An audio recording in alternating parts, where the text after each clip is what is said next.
I think it's time. Time I gotta stop. I think it's time for me to shut down. You know, it's yeah.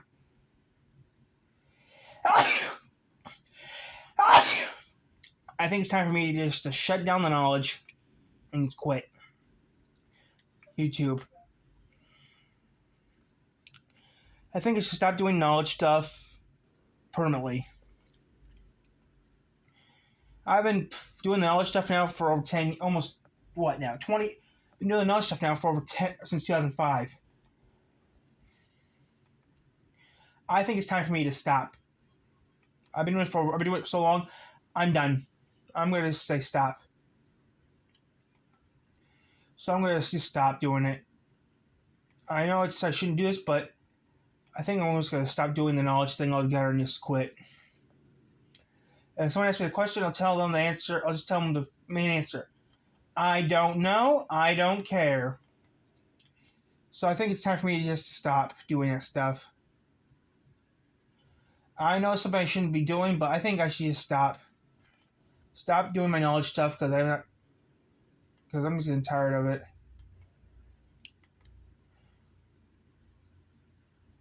So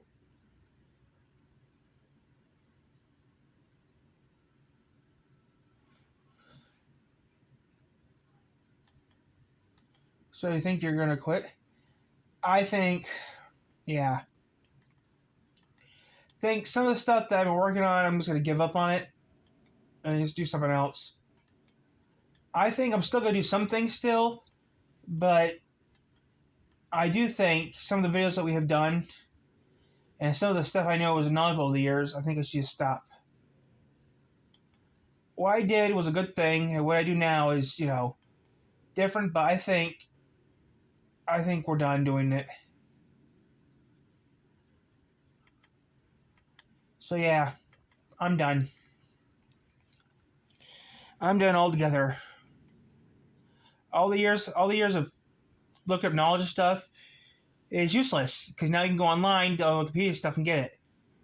So yeah, I think I'm just gonna give up and work on something else. I might stop doing the knowledge videos over there, but no, I'm gonna keep. I might stop making knowledge videos. I might still do, what I've been doing, the anime stuff. I'm going to keep on doing anime stuff. But, yeah, I think I'm going to stop doing the knowledge stuff because more people are doing more knowledge videos than I do. And, yeah, and then that one video that was always planned, Unicycle and, the Unicycle and Digidoo, I'm just going to can the project because that's just too much money. It's going to take too much time to do and too much money to make. So, yeah, Digidoo and Unicycle, not going to happen. It's just too much work. Besides, someone already does that. Someone already has done those videos 1,000 times. Besides, I can't get my hands on a Unicycle. I tried. They're impossible to find in this part of the U.S. I'm not going on Amazon to buy one. Besides, I haven't rode one of those in over 20 years. I haven't rode one of those since I was, what, 6? 5? But yeah, I'm not going to be able to do that stuff. I don't think it was a Unicycle. I think it was a big old bicycle, 2 tires that were rubber. Big old thick piece of rubber. Then remember that one time then one time they had these tricycles at 2 seats where you actually pedaled to these people? Remember that? Yeah, it was fun. Remember they also they had 2 taxis. Remember you used to drive a taxi all the time? With no problem. And then you had then you had that metal truck that you hated so much. Remember that metal truck that they had? You hated that truck so bad, remember? You always sit down in the truck, you never liked the way it felt, and remember what happened? You always fell in the bucket. You always drove the big bicycle or you always drove the taxi. And people were surprised, though, my legs were not strong to carry people because the taxi was a joke. And people were surprised that you actually could do it. Yeah, I know, but over the years, I've been thinking about it. Some of the stuff I've done, I think I'm going to quit doing it. I think I should just do something else. Yeah, go here. After the war is ended, I'm going to go here. Greetings, comrades, and welcome to the Soviet Union. It's 1978, and things are going great. We were the first nation to suffocate a dog in geocentric orbit, and we also set off the world's largest nuclear weapon. But those glory days are somewhat behind us now. Our vast empire may cover 1/6 of the world's landmass, but most of it is an uninhabitable wasteland. But hey, what the USSR lacks in beauty spots or arable land, it makes up for in fully automated luxury communism. I hope nothing ever changes. I have a reliable job working in a collective shoe factory, all the potatoes I could possibly drink, and my first colour TV. It sure beats the old one that I watched through a magnifying glass. I can now clearly see what's happening across our empire of equality, and what our especially equal leaders are up to, and more importantly, what products they deem me worthy of. Because everything's created by state-run industry, nearly every advert is just letting me know about the local availability of certain products. Like this funky ski-themed number, telling me that lemons are here and they're fun for the whole family. Or how about this one for our only available brand of washing detergent? I may never have seen a washing machine before, but now I can thanks to my trusty Ekran television set, and because of our dear leader, Leonid Brezhnev. I haven't seen him a lot on my television lately, and there's rumours that he's sick, but I'm sure he's just busy. After all, our brave Soviet troops are currently fighting extremists in Afghanistan, who you might know as the good guys from Rambo 3 or the bad guys from 9/11. I'm sure there'll be no match for our mighty Red Army. I mean, they haven't been stockpiling nuclear weapons and guarding German concrete for nothing, right? Thanks to military overstretch and our barely functional factories, we don't have quite as many consumer products as people in the West. And the ones that are produced are usually snatched from the factories by corrupt officials before they even reach the shelves. So the only place that I see many of these products are on TV. Like this bizarrely erotic carpet advert that looks like it was filmed next to a load of sewage runoff. In 1982, I see Brezhnev on my screen again. He's alive and raring to go at our annual October Revolution March, which is confusingly held in November. And then we see Brezhnev again just 3 weeks later at his own funeral.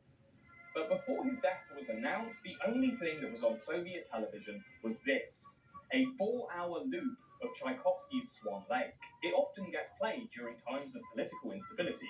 That way, our brave and intelligent leaders make sure that we get the correct information that they want us to hear. After Brezhnev went up to the great gulag in the sky, we were left with a bunch of leaders that looked about as fresh as the ones that we'd embalmed and put on public display in the 1920s. First comes Yuri Andropov, a familiar face, and plus his hairline was comforting, as it was proof that something was recessing worse than our economy. He dies 15 months into his leadership, and then is replaced by the even older Konstantin Chernenko, seen here adopting the T-pose to assert dominance. But then he keels over just 13 months later. By 1985, we needed someone with some fresh blood. We were introduced to the new General Secretary of the Communist Party, the Gremlin in the Kremlin, Mikhail Gorbachev.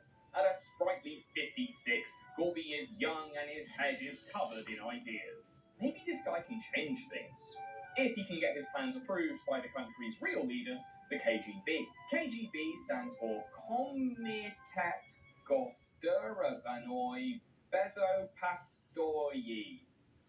They are a highly sophisticated secret police and surveillance network, employing over 500,000 people, including this handsome Asshole. agent who's currently stationed in East Germany. As well as spying on all of us, the KGB also has a specific department that's job is to ban Western media and foreign influence. But culture has a way of getting in through the cracks. Much of the Soviet Union's video work and commercials come from the same place, the satellite state of Estonia. And most of the ads that I'm showing you come from the mind of one crazed Estonian ad director, Harry Egypt. But the thing about Estonia is it's the one place in the Soviet Union where your television can pick up illegal frequencies from Finnish television stations, meaning that television-owning Estonians were some of the few who were able to actually access Western media with any kind of ease. And Harry Egypt was clearly one of these people, because his commie commercials absolutely reek of the insidious influence of Western decadence.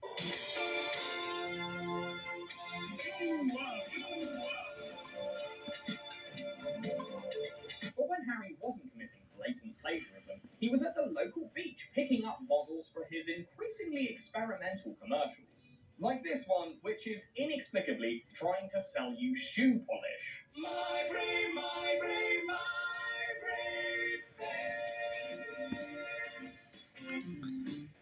I call your name. My brain, my brain, my brain. But he's probably best known in the West for this outrageous ear rape sequence, which is all about advertising the delicious taste of minced chicken carcass. Yuck.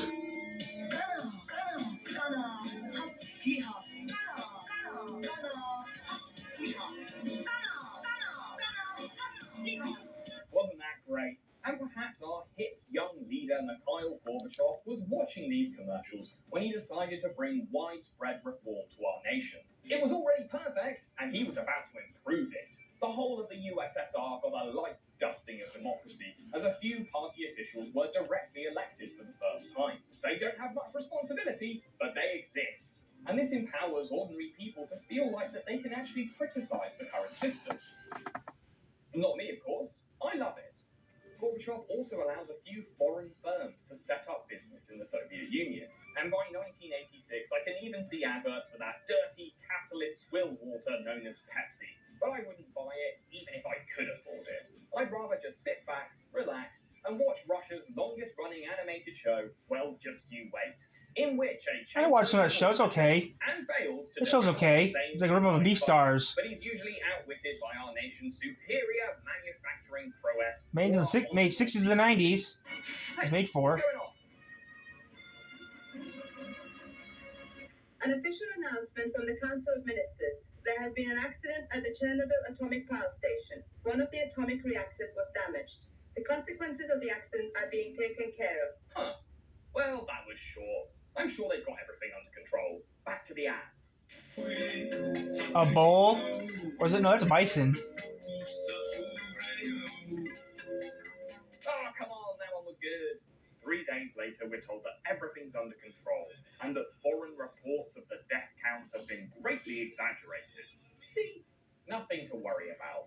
The lesson here is that you can solve any problem if you throw enough helicopters and human suffering at it. The level of the radiation in the area of the power station and the immediately adjacent area still remains dangerous to the health of people. The highest priority task right now is to eliminate the consequences of the accident. Huh. You know, I'm starting to think these fuckers are lying to me. The Chernobyl disaster really undermined confidence in the Soviet Union, both internally and externally. On top of that, we're still fighting in Afghanistan. Apparently, someone armed those extremists with a bargain bucket of anti-aircraft missiles. And now I think about it generally, this whole communism thing is starting to look a little creaky.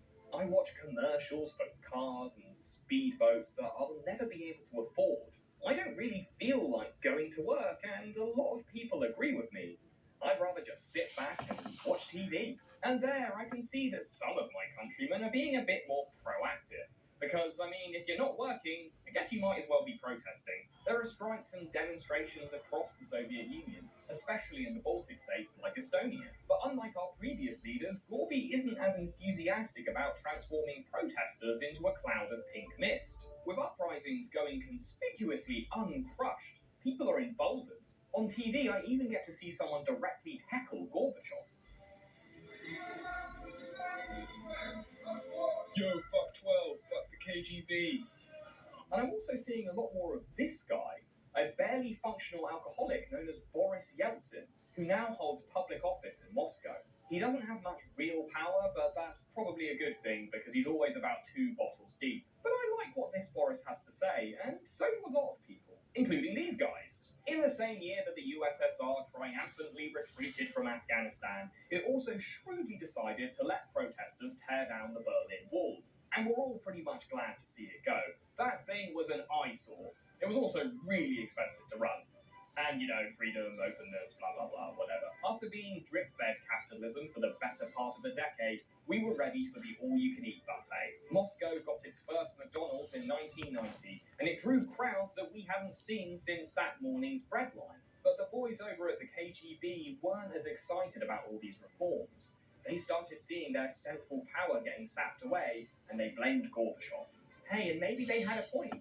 Maybe we were all a little overstimulated from all these new products, and to be honest, that chicken advert probably didn't help. Maybe what we all needed was another continuous loop of Swan Lake.